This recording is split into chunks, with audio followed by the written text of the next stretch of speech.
Wonderful. So, hello and welcome to Cognitive Skills, a potential key to understanding success in the online classroom. My name is Emily Olinsky, and I am CTY Senior Research Program Coordinator at the Johns Hopkins Center for Talented Youth. And I am actually one of the presenters for this session. CTY is very excited to offer these sessions to celebrate our 45th anniversary of CTY by highlighting our past, present, and future, as well as some of our recent research on advanced learners. So in this session, we will be focusing on obviously cognitive skills, a potential key to understanding success in the online classroom. And I'd love to I would love to introduce you to the number one presenter today, Dr. Catherine Thompson, CTY's Director of Research. Catherine, take it away. Cool. Thank you so much, Emily. So welcome, everyone. Really excited to be presenting on some of this research today. So to start off with, almost 5 years ago, we had to suddenly transition online due to COVID. And in many ways, COVID rapidly accelerated the use of online education and virtual classrooms within education, whether that's K through 12, higher education, all around the world. And so as CTY has adapted to these changes, we've really had to consider what is the best way to meet the needs of our advanced learners. And so CTY, we offer a variety of programs that vary by the type of classroom, what type of year, or what time of year, and what types of courses we offer. So specifically with regard to the type of classroom, we have a few different options for advanced learners. We offer session-based courses, which have a specific time frame, for example, about 8 weeks, 10 weeks, and so on. And we also offer individually paced types of courses. And so in these types of experiences, advanced learners can work at their own pace to complete a course. We also offer synchronous or asynchronous options for courses.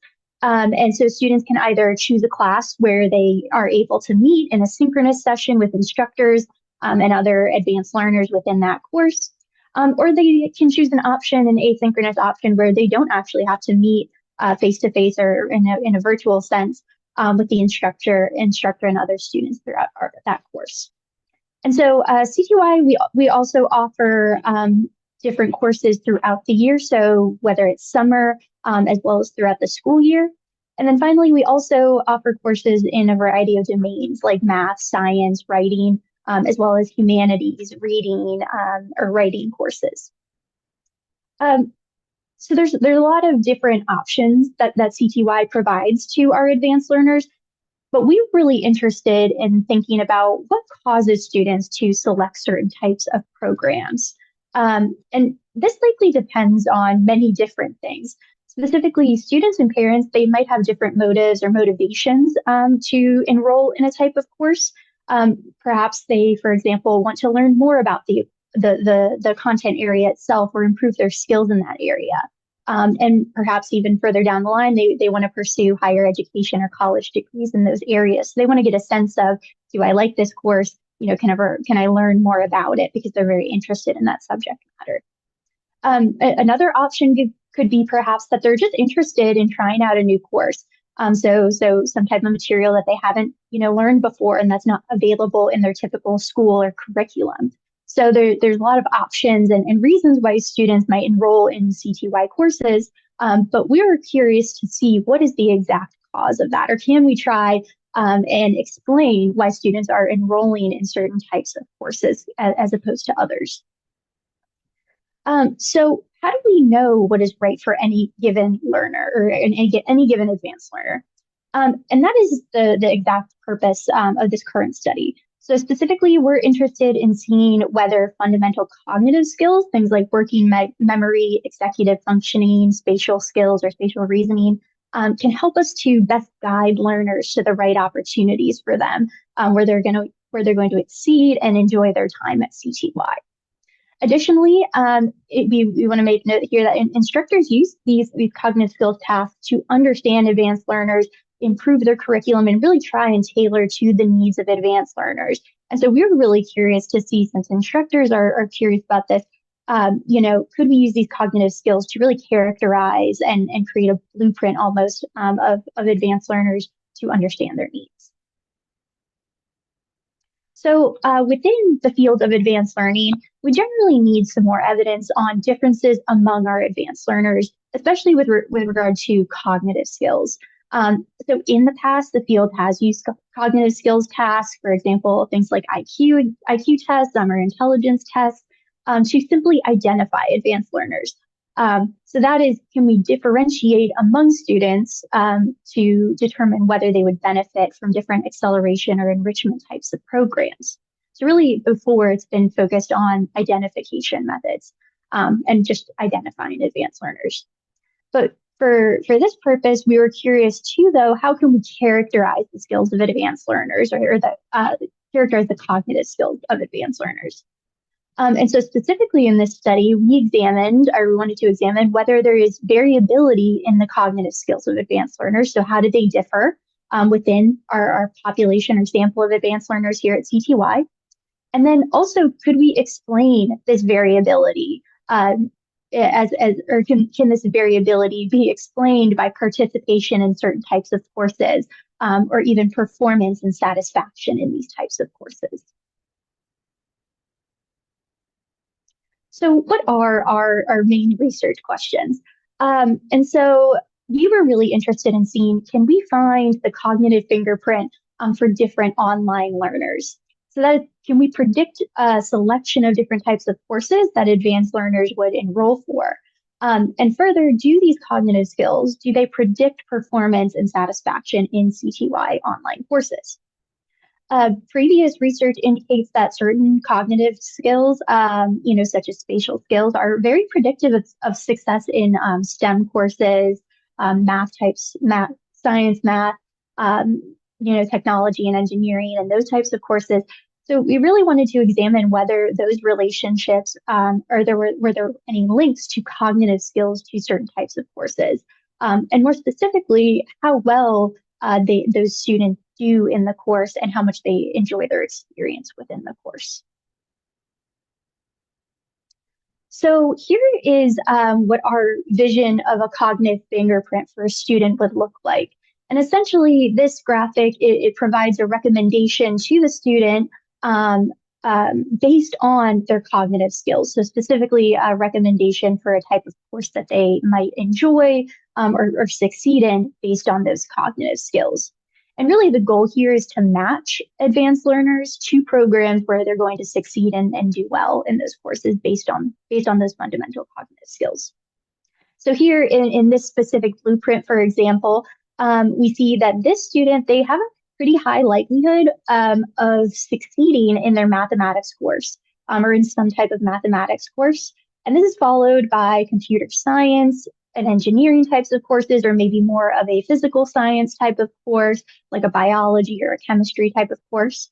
But then we also see that there's lower likelihoods associated with humanities and world languages types of courses. And what we would hope is that the cognitive skills, the way that they differ in among our advanced learners, is that we could use that variability to explain and provide the recommendations that we would see here. And then ultimately, we would hope that the student would be able to appropriately choose the right course for them. So what impact will this research in this study make on CTY? Well, for one, we hope to provide a more comprehensive approach to defining what advanced learners need to be successful in our CTY programs. Specifically, we hope to use cognitive skills to predict course success and enjoyment. And additionally, the results of this research can be used to design our programs around the cognitive skills of advanced learners. So really trying to understand how do advanced learners differ in their cognitive skills. Can they be successful and enjoy that course? But then also, how do we tailor that curriculum to help those advanced learners be successful based on their cognitive skills? Specifically, we may notice that certain advanced learner cognitive skill profiles that can help us, again, develop curriculum that maximizes their learning experience. And then finally, we hope to create some type of data-driven recommendation system that, again, uses these cognitive skills to better and more appropriately inform course selection for our students to be successful. So now I'm going to pass it over to Emily to talk a little bit about some background for the cognitive skills tasks that I've been mentioning. Absolutely. Thank you so much, Catherine. So, as Catherine has mentioned, we were talking about using a cognitive test battery to measure some things. And we actually landed on the Cryos test battery, which was formerly called the Cambridge Brain Sciences. So, if you see CBS or anything written anywhere on these slides, it's just because that was the formerly known name, but now it is now called Cryos. So, the Cryos cognitive test battery was originally used as a neuropsychological assessment to help providers measure cognitive impairment with adults demonstrating potential symptoms of memory problems or mental health conditions for quicker intervention and better patient outcomes. So, as you may have just recognized, this was used with adults. So we wanted to specifically try out the Cryos test battery in our population of advanced learners because it does align with intelligence, cognitive ability tests that have been used in the past to identify advanced learners. And again, as Catherine had mentioned, because our instructors are really interested in potentially characterizing this, we were able to utilize this in the course, but also leverage it for our research.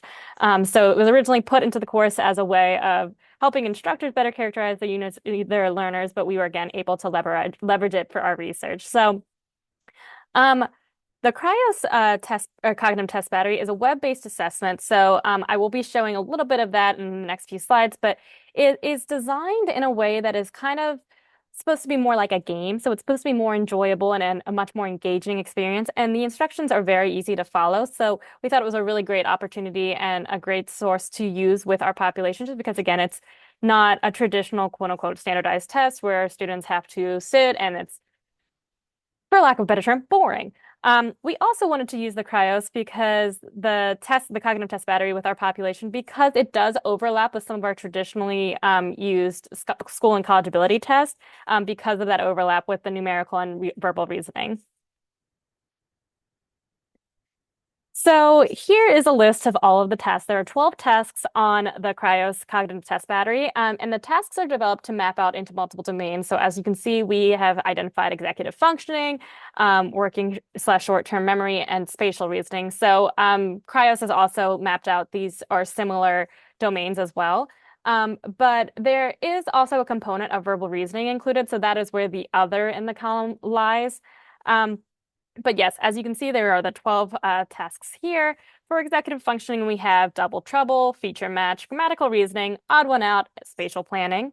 For working or short-term memory, we have digit span, monkey ladder, spatial span, and token search.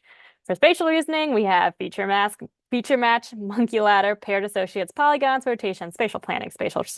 You can, as so on and so forth. You can read it all up here. But again, for the verbal reasoning, we do have the grammatical reasoning. So as I'm reading all these, you may be thinking, wow, these names are really fun and wonderful, but I have no idea what these are. So we're going to show 4 tasks to you. So the first task is actually called digit span. So this is not the order in which the students see the task. This is just the order in honestly alphabetical order. So this task is designed to measure working in short-term memory. And as you can see, a series of numbers is shown on the screen, and the user must then click the correct numbers in the correct sequence to move on to the next question. So this task is designed, again, similar in the gamification way, where it does give the user 3 lives, and you can see the lives up in the left-hand corner of the screen. So once 3 errors are made, the task then ends, and the user is moved on to the next task. So in this demonstration, the next task is going to be double trouble. So again, this is not the order in which students see them, but just again, alphabetic order. But double trouble is designed to measure executive functioning skills. And those who are familiar with the Stroop task, double trouble is based on the Stroop task. So the user must read the word on top, but pay specific attention to what color the word is written in. So they then have to select which one of the answers below represents the word associated with the color on top. So it's very confusing, very tricky.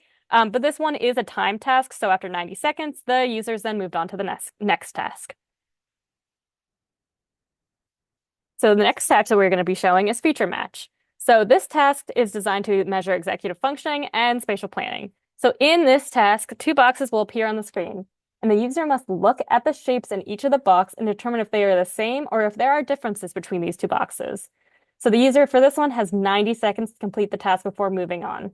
So as you can see, they will pick match or mismatch depending on if the shapes are the same or different. Wonderful. And the final one that I am going to be showing is grammatical reasoning.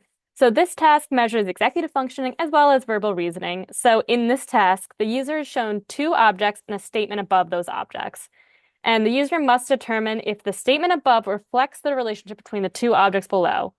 So for this one, the user has 90 seconds for this task before moving on, but as you can see, they have to read the sentence on top, look at the image, and then determine if it's true or false. And it does get tricky because the true and false does change spots throughout, so you have to pay attention to that, which is where the executive functioning comes in.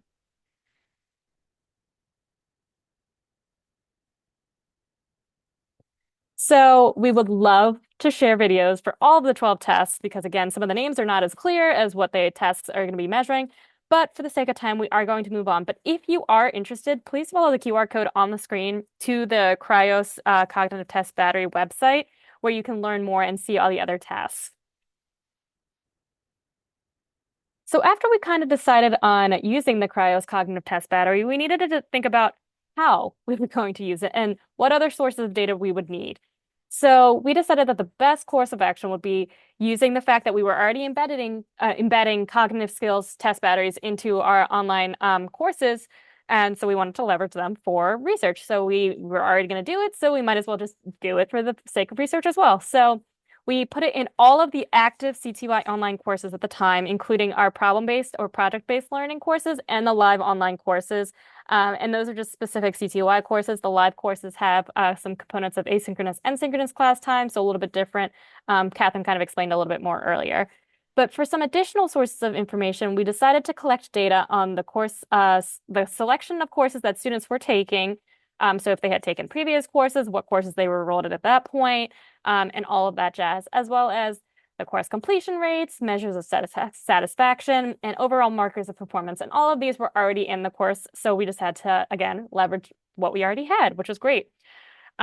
So moving on, we want to explain a little bit more about, well, we were talking about the online courses, all of our online courses, we actually need to explain something before that. So we first tested out the Cryos Cognitive Test Battery in the Explorers Research Network. And you're probably like, what is that? So the Explorers Research Network is an online research network that CTY has that any students in the CTY Talent Search program have an opportunity to engage with research materials. So we have numerous tasks on the research network at any given time. And as I mentioned, all students in the CTY Talent Search, regardless of identification level or course engagement, are eligible to participate. So for more information on the Explorers Research Network or to sign your student up for the Explorers Research Network, please scan the QR code in the corner for more information. But back to the research. So the Explorers Research Network is housed in Moodle, which is an online platform. And that is a learning management system, also known as LMS, similar to Blackboard, Canvas, Google Classroom, and other online LMSs students may be engaged with. But the reason I'm telling you all this is when students log into their Moodle, they are able to see all the research tasks that are currently active on the Explorers Research Network. So students in the ERN were able to receive their links to the Cryos or the Cambridge Brain Sciences Cognitive Test Battery through their email and through their Moodle profile. So one thing that's really important to note about the Cryos Cognitive Test Battery is the way that we were providing students with access to it is through a unique link. So each student would have their own link, and we had to be pretty strategic with how we got those links to students. So for the Explorers Research Network, we were sending them through an email with their login information for the Explorers Research Network, as well as embedding it in their Moodle profile. So the Cryos Cognitive Test Battery is listed as a task to complete in the Explorers Research Network. And because of the nature of all research, all the tasks in the ERN are optional. So if a student wishes to complete the task, they are more than able to. They can also just mark the task as complete at any time. It's very small to see, but there is a mark as done button right next to it. So the image above does demonstrate exactly what the task looks like in the Explorers Research Network, just to give you a sense on what the students were seeing in that platform.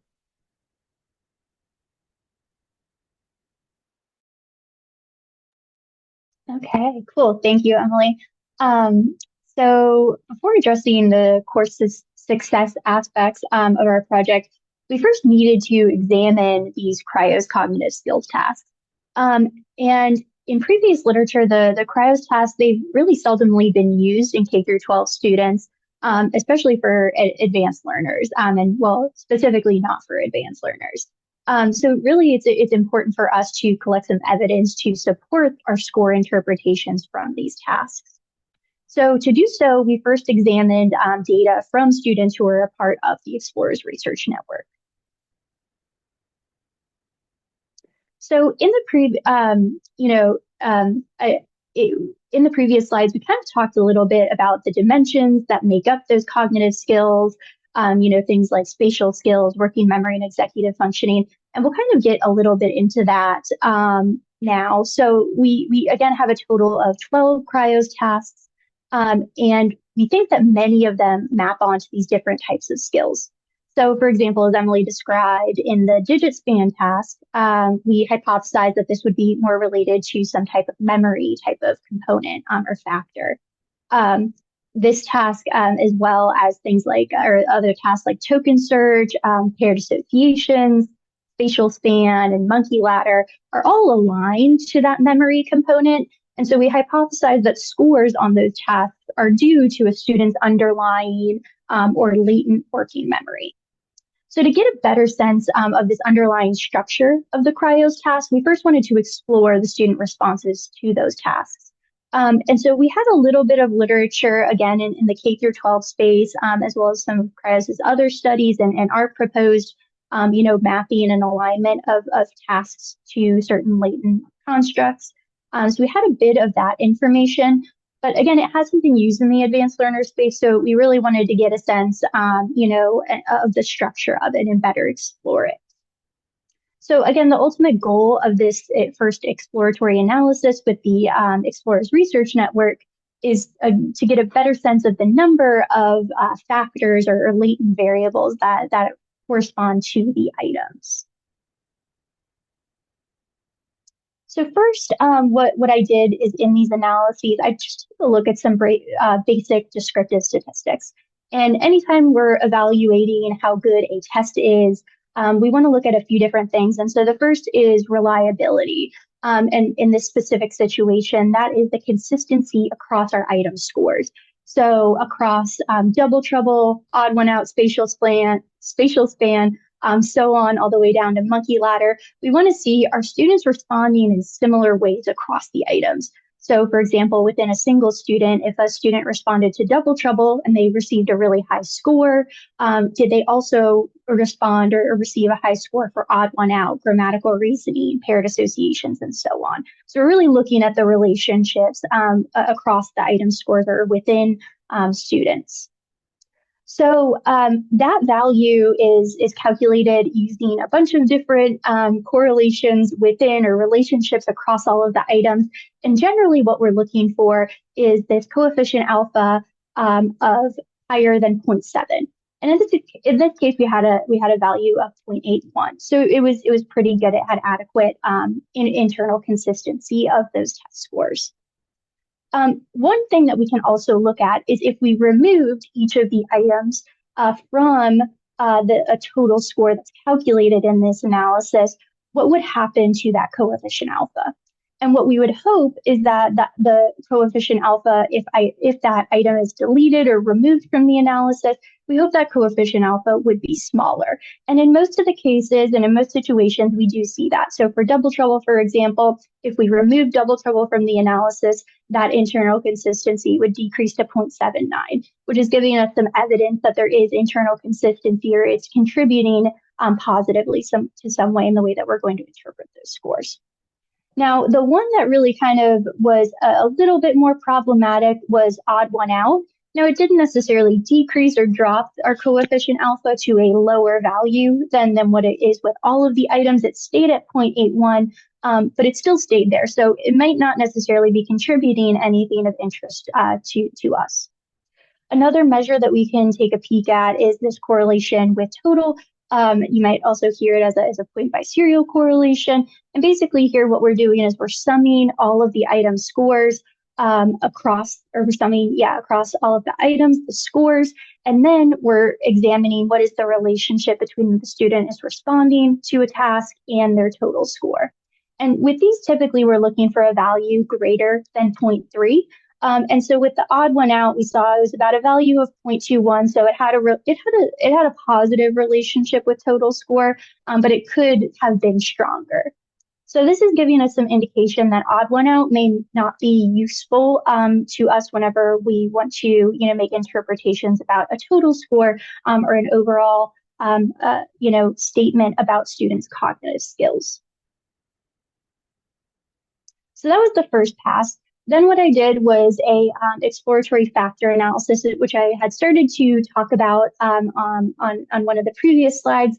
And again, here we were really trying to see what is causing students to respond to the items. Is this one type of general factor, or are there multiple other types of components, things like working memory, spatial reasoning, executive functioning, that can help us to, condense down that information and really understand how students or can differentiate between those cognitive skills.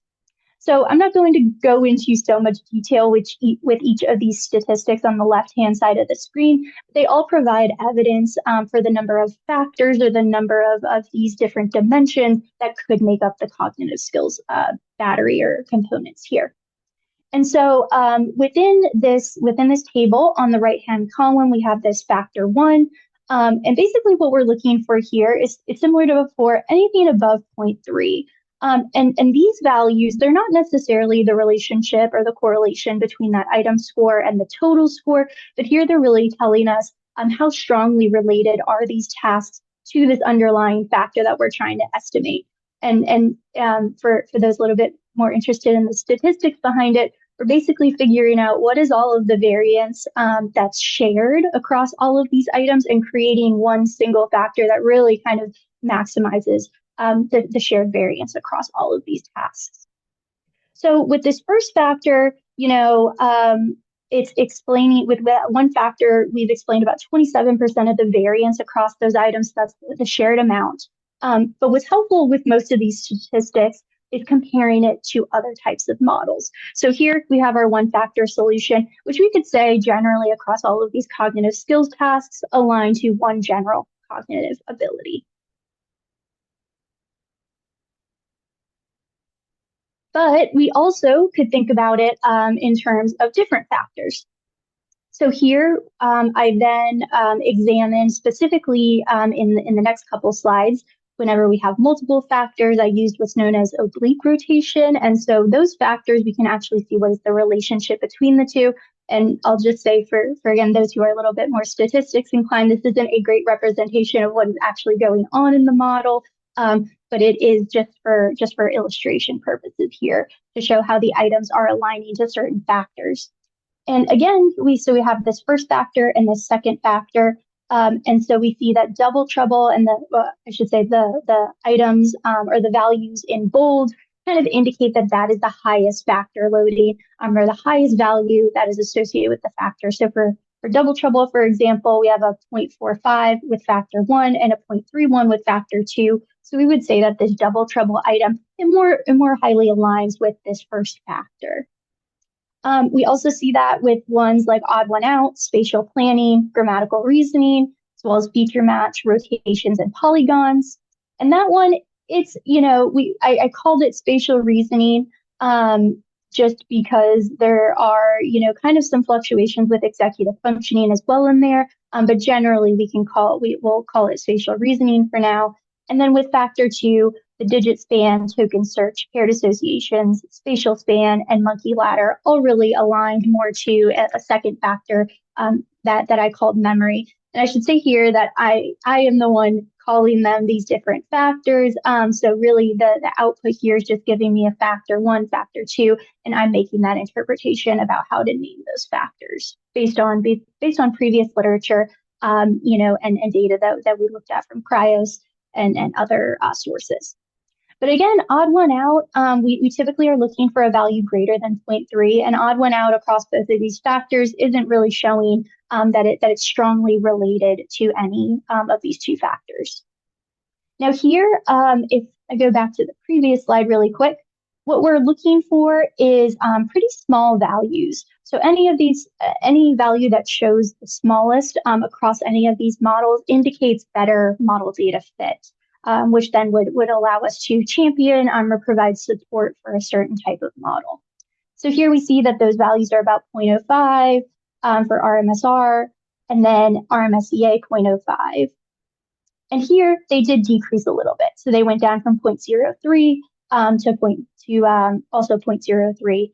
And also with this statistical significance test here, really we're looking for a non-significant value. So this is kind of some indication that maybe a two-factor solution is better for us to explain this cognitive skills task and how students are responding to it. Finally, within the analysis, I did look at a third factor, including a third factor in the solution. And here what we see is that we have digit span, token search, paired association, spatial span, polygons, and monkey ladder, all aligning to a single factor. And then on another factor, we have the spatial planning, feature match, and rotations. And then on a third factor, we have double trouble, odd one out, and grammatical reasoning. Now, with these ones, with this specific factor solution, I did find it a bit more challenging to describe exactly how each of these items were related to each other. In for factor three, we can kind of see these all as executive functioning, and that kind of helps us out a little bit. But it is, in terms of interpretability, a bit more challenging than the second factor. We do have slightly better fit statistics as well, which kind of provides some, support for this third model.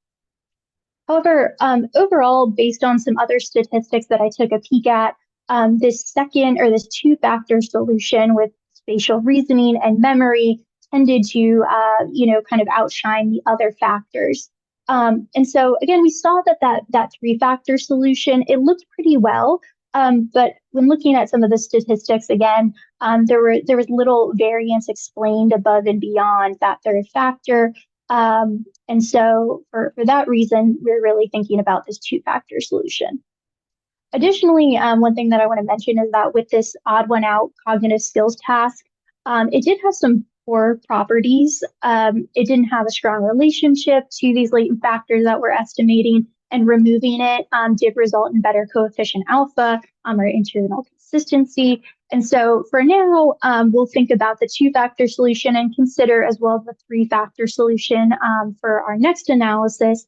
But really what we're trying to see here is this was just an exploratory, and now we're going to really think about how do we confirm it, how do we provide evidence and more support for these different factors that make up the cognitive skills tasks. So now we're going to talk a little bit about our online learning sample, and I'm going to hand it over to Emily to talk specifically more about the recruitment piece.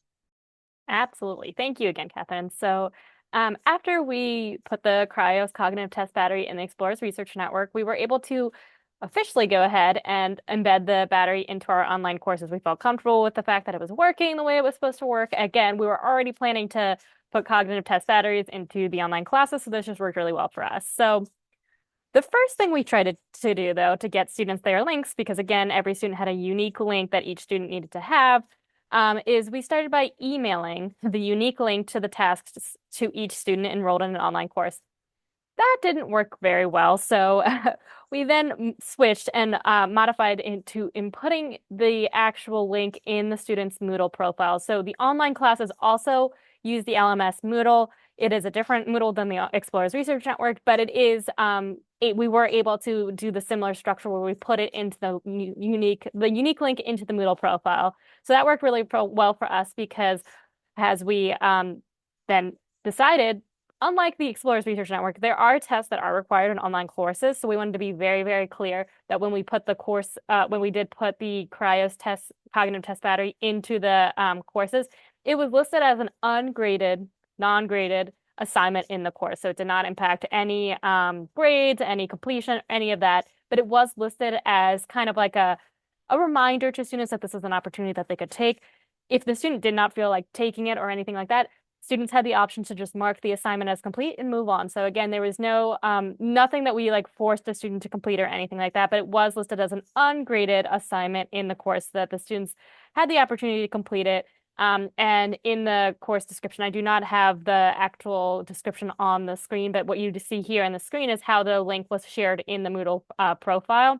But the assignment reiterated the fact that this was an ungraded, unmarked assignment in the course. So the students had the opportunity to take it if they wished, but again, it did not impact grade or completion rate for the students. Cool. Thank you, Emily. So now that we have a little bit of background on how these cognitive skills tasks data were collected for our online learning sample, next we really wanted to answer some of our research questions. So before we really focused on what are some of the characteristics associated with these cognitive skills tasks, how are students responding to them, and now what we wanted to do is to now confirm, is that two-factor solution a good fit? Does that adequately describe our data? Or maybe would a three-factor solution be a little bit better? Additionally, we went and we predicted their course choice. So students within CTY, they're able to select the courses that they want to pick, whether that's mathematics, humanities, computer science, science and engineering, writing, language types of courses. And so we were curious, can we adequately predict course choice using these underlying cognitive skills? Second, we wanted to examine, could we predict the course success? And course success was measured by their grade in the course. So that was a grade provided from the instructor and to the student. And that ranged from 0% to 100%. What we often saw was that students tended to fall in the 70% or higher, so about a C grade or higher, with most students really falling within that A range. And here we were asking, can we adequately predict course success using these underlying cognitive skills? As well, are there any relationships between course success and underlying cognitive skills that could be moderated by course choice? So really, how did the relationship between course success and underlying cognitive skills, how did that change across the different types of courses? And overall, this was, the goal here was to try and predict course choice and success using these cognitive skills. So first, I'm going to touch upon the factor structure. And so I did a confirmatory factor analysis. And I want to say here, before I did that type of analysis, I did look at certain assumptions associated with the models, things like univariate and multivariate normality. Unfortunately, at the very beginning, there were some very significant deviations from normality, which can result in some messed up types of coefficients. And we have to be then hesitant about making score interpretations after running the analyses. So I did remove some outliers. And even after that, there were some significant deviations from normality. However, we did have a pretty large sample size. Over 4,000 students were participating in this study. So we continued on, but I also took some precautions using specifically maximum likelihood estimation with robust standard errors to try and correct for some of that or adjust for any sorts of deviations from normality. So I don't present those results here just because they start to get a bit technical, but just to let others know that that was taken into account before these analyses were ran. One thing that we did question, though, is that we had a lot of students from different age ranges. So from all the way from second grade all the way to 12th grade. And we were curious about, did these students of different ages respond differently to the cryos tasks? So I didn't provide the results here, but overall, it suggested that there was a two-factor structure for children, early adolescents, and late adolescents. However, based on some of the analyses, it was harder then to compare some of the relationships between the tasks and factors, so those correlations or their types of correlations, as well as the mean scores and the observed scores on those latent factors across all of these different age groups. And so for that reason, in the next few slides, you'll see that I decided to estimate models for each age group. One was for children, which was less than 12 years old. The second age group was early adolescent, which was 12 to 15 years old. And then the third age group was late adolescent, which was greater than 15 years old. And these values or these age, cut score ranges are coming from previous literature of those who have used the cryos and tried to test them with K through 12 students. And they specifically use these age ranges to do their analyses as well. So I wanted to use some previous literature to inform how we are distinguishing between these different age groups. So first, I'm going to start off with the child age group, which was, again, less than 12 years old. And overall, there was a coefficient alpha of 0.7. Recall, we want that to be, at least or greater than 0.7, so it's right at that cutoff. And then we also had that alpha of item deleted and the correlation with total values. And overall, for most of the tasks, they looked pretty sufficient and well. So if we did remove that item, there was a lower coefficient alpha. However, for tasks like odd one out and then digit span, we did notice that the coefficient alpha did stay about the same if we did remove the item, and then they were lower than that 0.3 value. So the odd one out was what we had found before. And then we also found with digit span, that was a new finding. So in the exploratory analysis, digit span didn't show too much of a concern, but it might show a bit of a concern here. So here I provide a table of some of the fit statistics and the summaries of this. And what we notice is that with that one factor solution, so overall general factor of ability, it fit not as well as some of the other models, as well as, so I fit also that three factor model, and that one didn't fit as nicely as some of the other ones either. So what we see is if we compare these last two columns, we're looking for really the smallest values. And so what we noticed that with the two factor, we had the smallest values here. With this CFI value, we're looking for larger values closer to 1, and we noticed that with the two factor solution. So overall, with the two factor solution, I champion this two factor solution, which looks something a bit like this with the spatial reasoning and the memory, where we have that double trouble, odd one out, spatial planning, grammatical reasoning, feature match, rotations, and polygons all under one factor, and then digit span, token search, paired association, spatial span, and monkey ladder onto that memory factor. So overall, from the child sample, less than 12 years old data, that generalized pretty well from our findings from the exploratory analysis. Now, I additionally wanted to take a peek at some of the item statistics after I ran the two-factor model.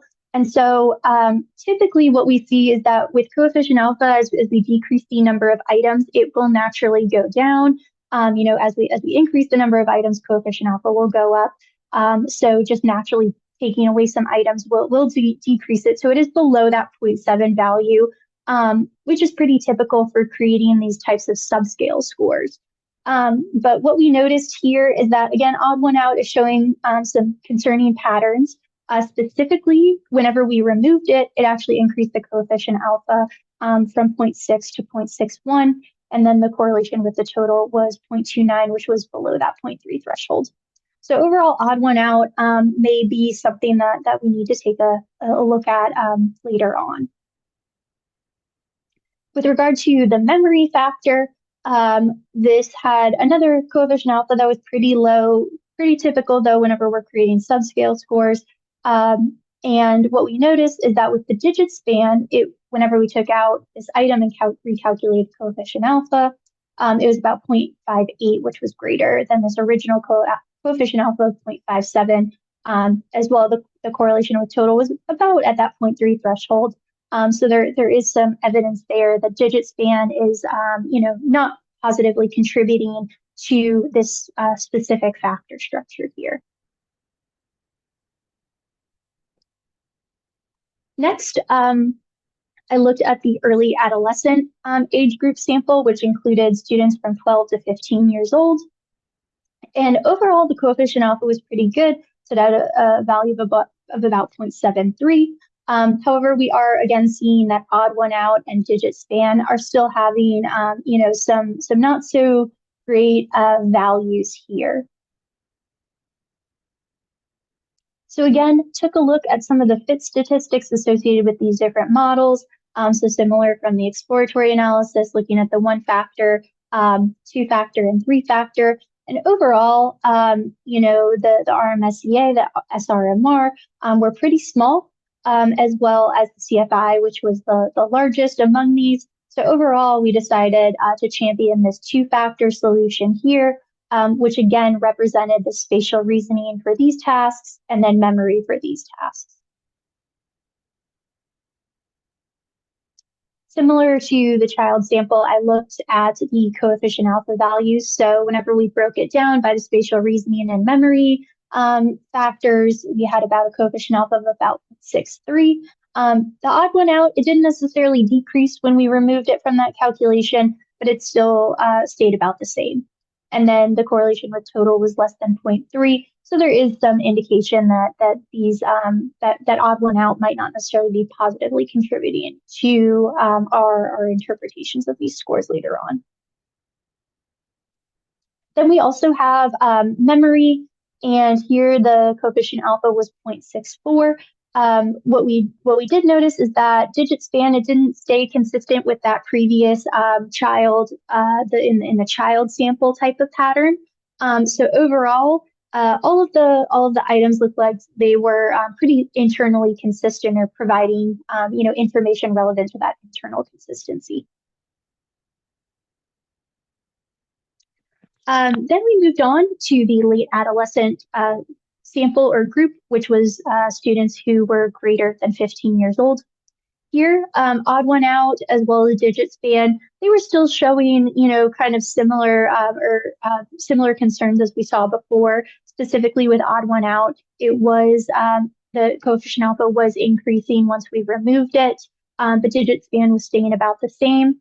So not necessarily providing us any additional information to, in our analyses, but similar results to the previous samples. So again, we looked at some of these different values, and overall, again, we championed this two-factor solution. The RMSEA and SRMR were pretty small for these relative to the other models, and compared to some typical cutoff points. And then CFI was highest for our two-factor as well. So again, for the late adolescents or those over the age of 15, we championed this two-factor model, which is kind of what we had found in some of the other previous analyses that I did, but I just kind of wanted to make sure and check and look through everything and present the results specific to these age groups here. So again, I broke it down by the spatial reasoning and memory subgroups or subtasks. And here what we see is that odd one out is still, kind of showing some problems. And then also with digit span here in the late adolescents, especially, it is showing some problems as well. So overall, with these findings, the results tended to replicate from the Explorers Research Network sample. Overall, we championed that two-factor solution with spatial reasoning and memory. However, there were two cognitive skills tasks that weren't necessarily good or providing us with additional helpful information, which included the odd one out and the digit span.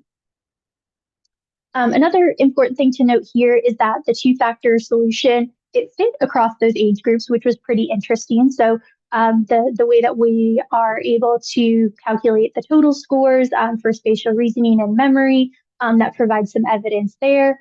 However, it didn't hold for some of the other things, like looking at the relationships between the tasks and the latent factor. And that kind of stopped us then from providing comparisons across scores and average scores between the different groups of students. So for that reason, in these future analyses for the course success and the course choice, we're going to be splitting by our age group. So now, after taking a peek at some of the cognitive skills and really seeing what is that underlying factor structure, and how can we, kind of understand how students are responding to those cognitive tasks a little bit better, we're moving on to predicting course choice.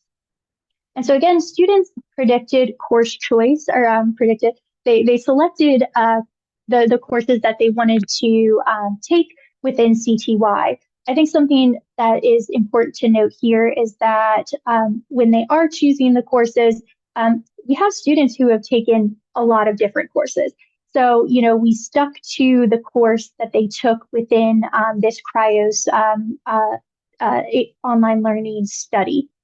So, specifically for their different course choices, we had computer science, history and social studies, humanities, mathematics, language, and science and engineering. And what we hoped to do or answer the research question of can we explain the variability in course choice using these underlying cognitive skills, so specifically spatial reasoning and memory. So to answer this question, we're predicting this categorical type of outcome. So I used what's known as a multinomial logistic regression, where we're basically seeing are there different probabilities or different odds of students selecting sit or being in different types of courses based on their spatial reasoning and memory scores. So before we take a peek into the data, I do want to provide some of the overall totals for this. So within our child sample, here were the sample sizes. So with computer science, we had about 161 students. With history and social studies, we had about 36 students, which was our lowest group. Humanities was 130, language was 49, which was also pretty low. Math was our highest with 376, and then science and engineering was pretty low as well. This resulted in a total sample of 799 students within our child group, so those less than 12 years old. And I will say kind of the unbalancedness of these groups will kind of foreshadow some of the results that we may be seeing. So overall here, I provided some of the means of spatial reasoning as well as memory across the different course choices. So here we see that overall the averages are pretty similar. So computer science, the history, social studies, language, science and engineering, they have pretty similar average spatial reasoning scores. Their distributions are slightly different, but on average, they're scoring pretty similar. The same thing can be said about memory. We see that overall across all of these groups or these different courses, the students within those courses are scoring pretty similarly, which again will foreshadow a little bit for our results. So for the multinomial logistic regression, I didn't want to provide a huge coefficients table. So I decided to graph these and specifically look at what is kind of the fluctuation within our sample and looking kind of at error. So basically what we're seeing here is that when they have these little white circles in the middle, there are no significant differences found. Whenever we're trying to predict course choice from spatial reasoning or memory. And that was the case across all of the courses. So unfortunately, using spatial reasoning as well as memory, we're unable to significantly predict which course a student selected. Moving on to the early adolescents, so from 12 to 15 years old, we had a total sample size of about 1,073. So there were quite a few more students in this early adolescent group than in the child group. And overall, we're seeing some similar trends with regard to the sample sizes within each group. So math is really heavily focused here with about 558 students, whereas the lowest group is the history and social studies group.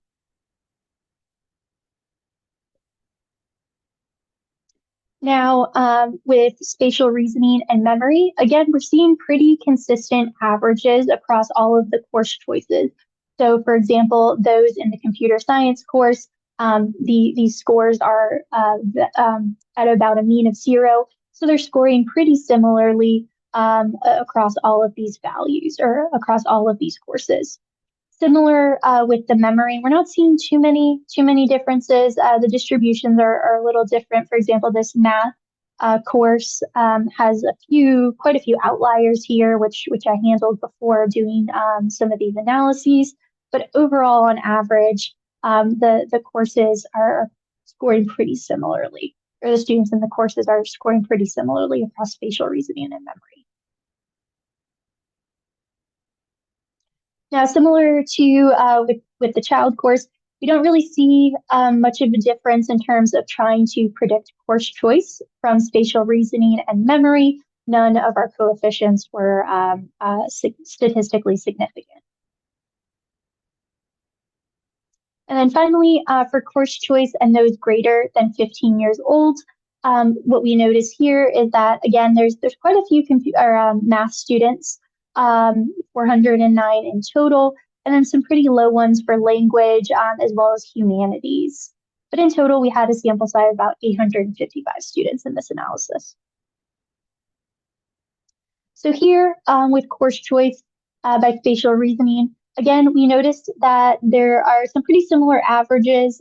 There might be some slightly higher science versus engineering and relative to some of the other groups. But overall, on average, the spatial reasoning averages across course choice are pretty similar. Same thing with memory. Again, we see some interesting outliers, which I handled before doing these analyses. But overall, on average, students are scoring pretty similar across all of these different course types or course choices. Now, what was interesting for the late adolescent group is that there were some statistically significant effects here. So basically, for spatial reasoning, what we're seeing is that when we are comparing the humanities versus the math course, and I should say here, I have the reference category as the math students. And so for the spatial reasoning, what we notice is that basically for every unit increase in our spatial reasoning scores, the odds of choosing a humanities course over a math course decreased by about 0.263. And what's interesting, though, is that it kind of flipped for the memory scores. So for every unit increase in our memory scores, the odds of choosing a humanities course over a math course increased by 4.81, which is quite large. So basically what this is telling us is that students in our humanities courses, basically relative to the math courses, they have a higher memory score, which is not causing them, but is associated with a higher memory score choosing into that course. So overall, for children and early adolescents, the underlying cognitive skills tasks didn't really predict course choice very well. Looking at some of the other model statistics, they weren't super great, including our classification statistics. And so basically what it was doing is that overall they were being categorized as taking a math course, when in actuality they were taking other types of courses. So our classification statistics were pretty poor. Even for the late adolescence group, where the underlying cognitive skills cast did predict course choice for humanities versus math. So overall, there's kind of evidence that these underlying cognitive skills, they don't necessarily show utility in predicting a course choice. And I'll talk a little bit more about why we might be seeing those results once I get to the discussion.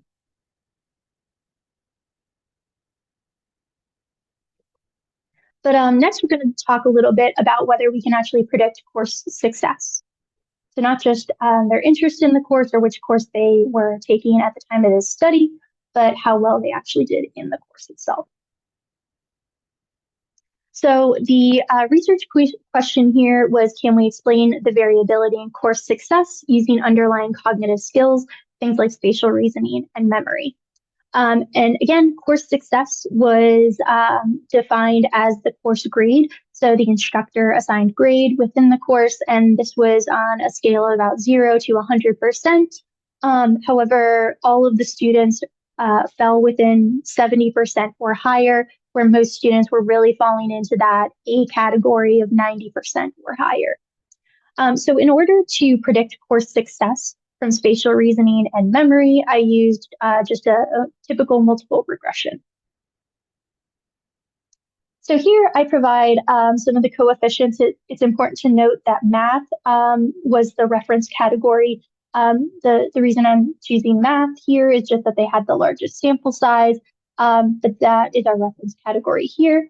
And what we notice is that for the memory, for memory, basically there was a significant interaction for history and social studies versus the math students with regard to their memory scores and the relationship with course success.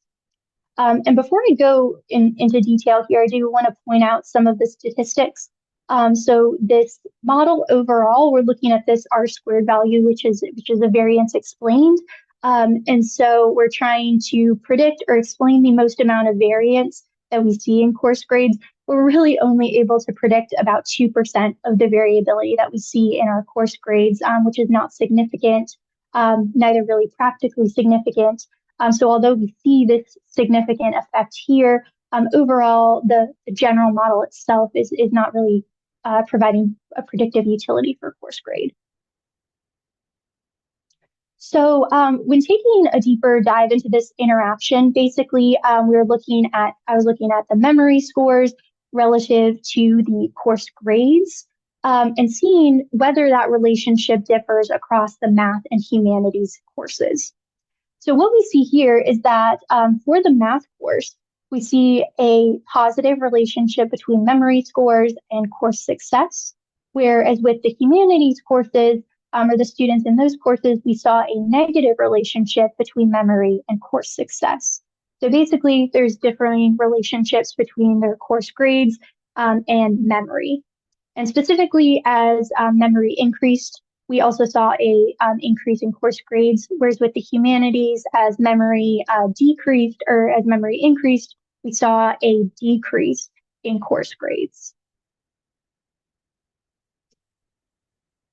In the next model, we looked at the early adolescents, so again, that age group from 12 to 15 years old.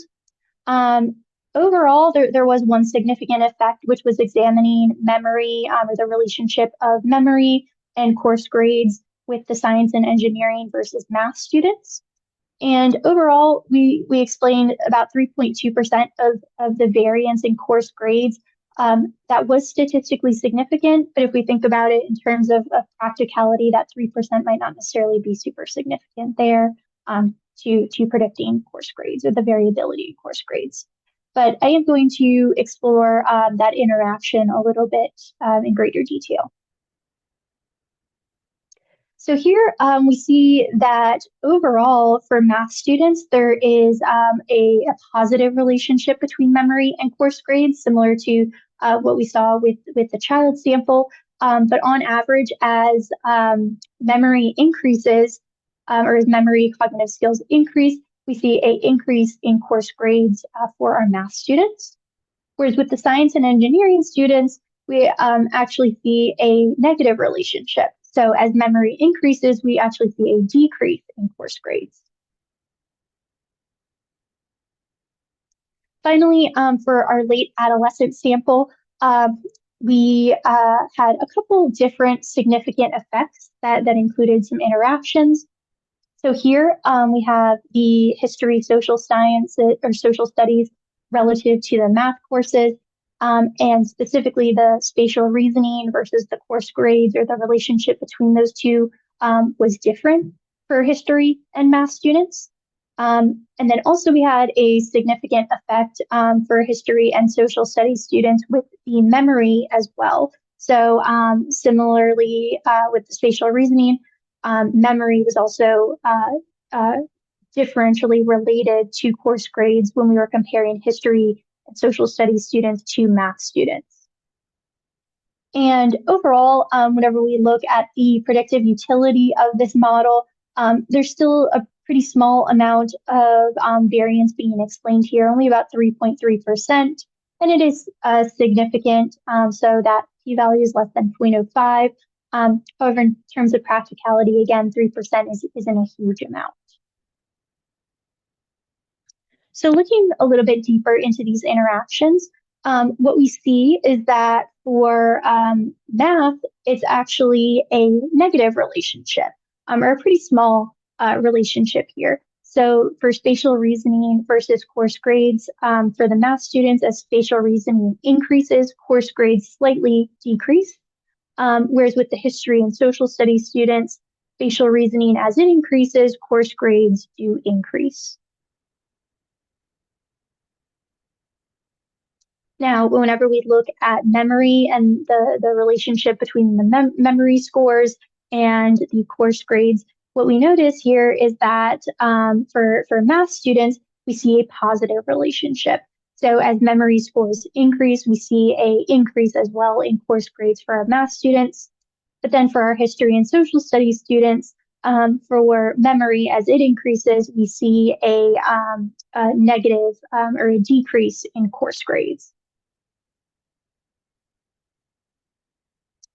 So overall, again, within the child model, the amount of variance explained by predicting course success from the underlying cognitive skills, as well as course choice, it wasn't statistically significant.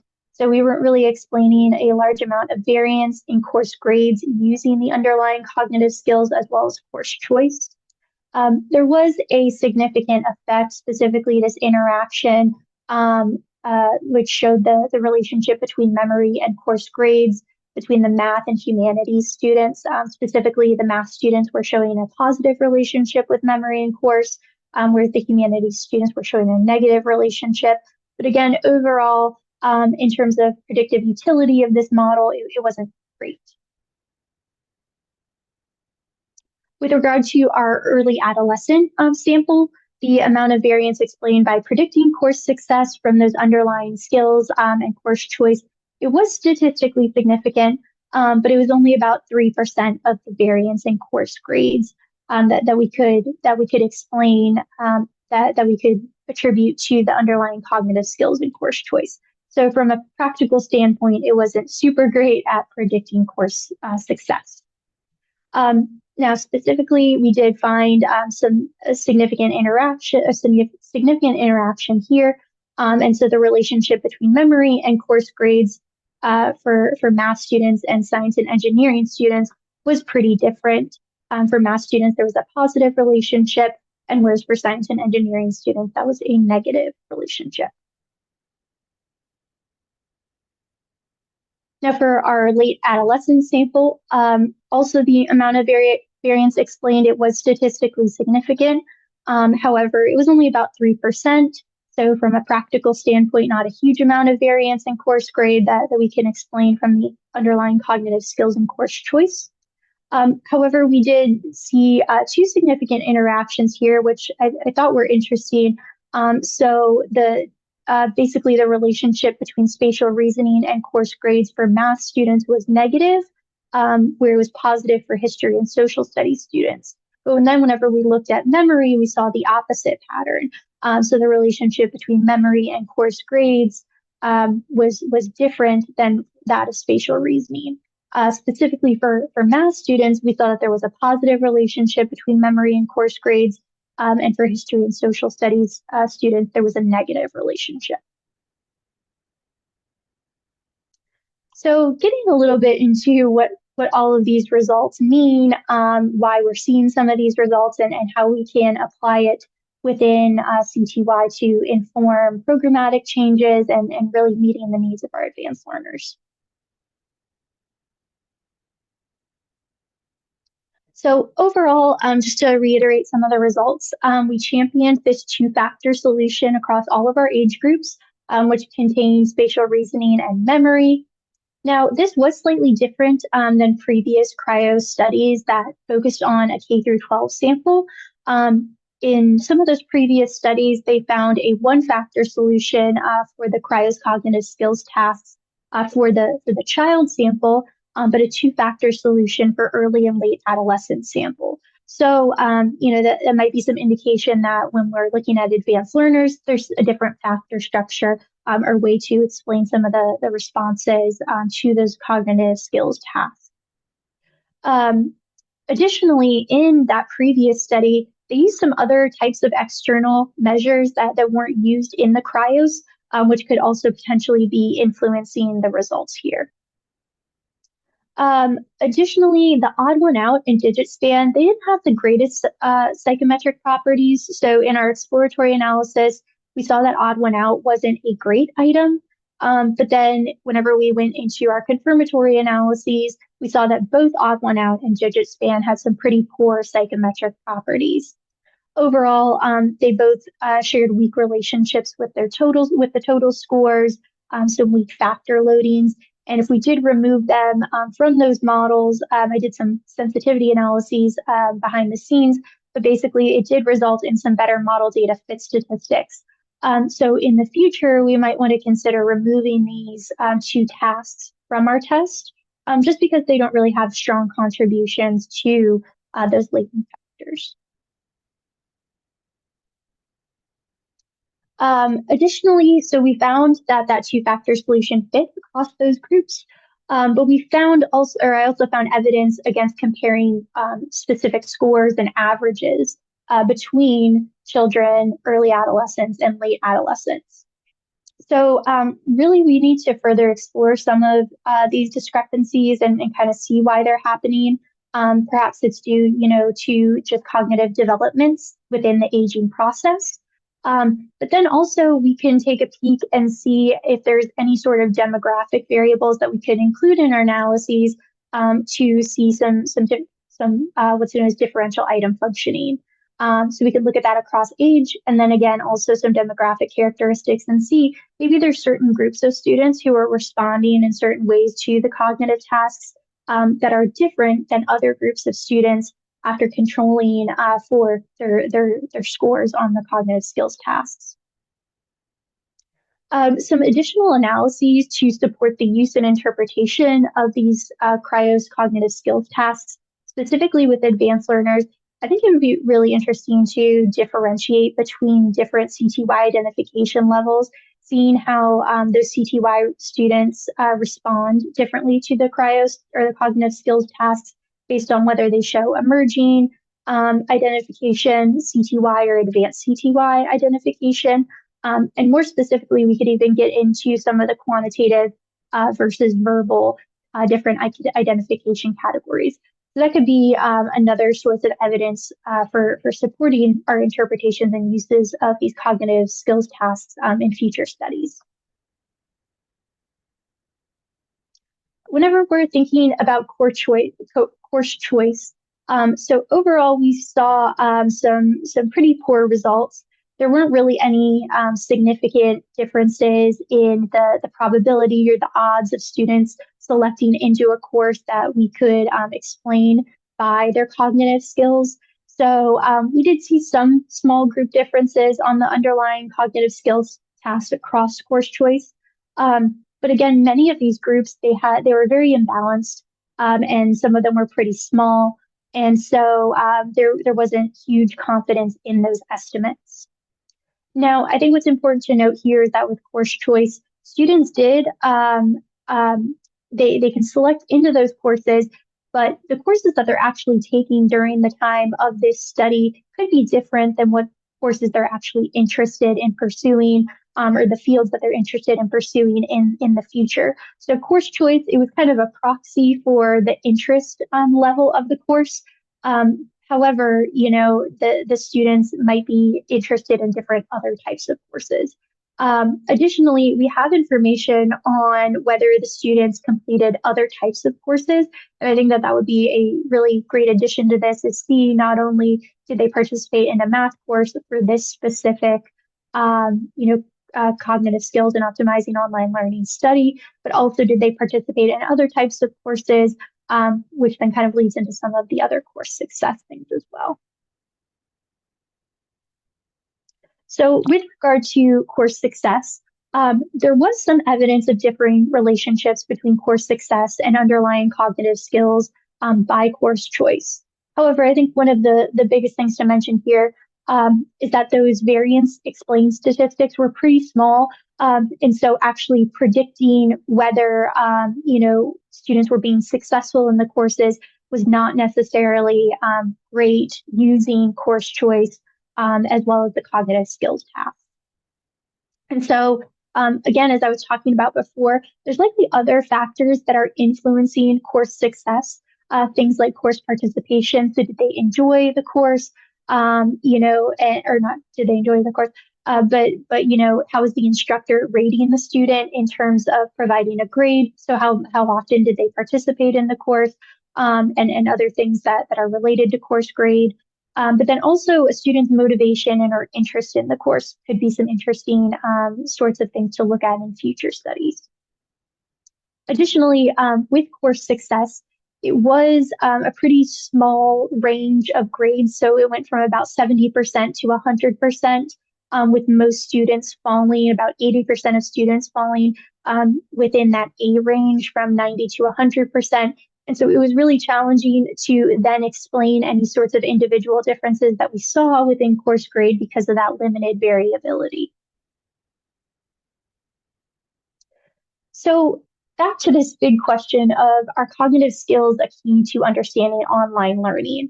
And so previous research, it does suggest that spatial reasoning and memory, or these cognitive skills, are strongly related to success in STEM careers. Um, However, within our study, we didn't necessarily find that it was strongly related to the courses that they're choosing or the success within those courses. Um, Additionally, I think that these abilities, or this cognitive abilities, cognitive skills, there's a potential key to understanding success in the online courses. We did find some significant differences in the relationship between the cognitive skills and how well they're doing in the course across the different types of courses. However, they weren't consistent within the sample across the age groups and things like that. So I think kind of ending off here, that students are there at CTY are able to take a variety of courses. But again, we only selected the course that they were completing whenever they took the CRIO's cognitive skills tasks. So here it would really be interesting to see if there are differences within individual students. So for example, if a student completed a math and humanities course, did they perform better in one versus the other? Or for example, do they have certain fundamental cognitive skills that could predict course success? So the key takeaway here is that cognitive skills, they showed some promise in predicting an online course success whenever we were looking at those individual effects. But overall, it might not necessarily be a key player in predicting success in an online classroom. So I think that other factors are likely playing a role and could be mediating the relationships or even moderating them um, that we saw here. So it's going to be important in the future to really explore those and take those other types of variables into account to make a stronger decision about how well we can predict course success and how to help CTY students in the future. So with that, thank you so much for listening in. If you do have questions, things like that, I'm happy to answer them. Also on the right of your screen, if you want to see some of our other events that we're hosting this week, feel free to scan that QR code. And then also a QR code to our website as well. But thank you so much for watching and listening, and we'll go ahead and take some questions. So I must just say thank you so much, Catherine, for that. That was outstanding. Wow. Honestly, that's all I can say right now is wow. So with that, I'm going to go ahead and stop the recording and then we will jump into questions.